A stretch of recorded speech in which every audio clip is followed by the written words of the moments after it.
বন্ধুরা good morning. তো এখন সকাল বাজে 9টা। তো আমি অনেকক্ষণ আগে ঘুম থেকে উঠছিলাম, তো চাটা বানাইছি, চা খাওয়া হলো। তো আজকে লোডের প্রোগ্রাম আছে, দেখি কি বলে। আমি ফোন করা হলো, ফোন করা বলে দেখতে এসে বললো আমাকে এখান থেকে। তো দেখা যাক কতদূর মানে লোডের কি প্রোগ্রাম দেয়, আমাদেরকে দেয় কি দেয় না। তো তৎক্ষণাৎ মানে আমরা মানে রান্নার ব্যবস্থাও করতে হবে আমাদের, তো রান্নার ব্যবস্থা করতেছি আমরা। তো খাওয়া দাওয়া তো করতে হবে, না খাইলে তো আর হবে না। তো রান্নার ব্যবস্থা করতেছি। এই যে ভাইগনা কাটা মানে আজকে আলু সোয়াবিন বানাবো শুকনো করে। ভাত হয়ে গেছে আমাদের, তখন রান্নার ব্যবস্থাটা করতেছি আমরা।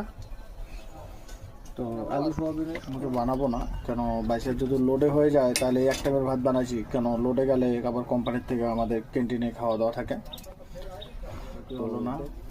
ঠিক আছে, তো আর মহাদেব।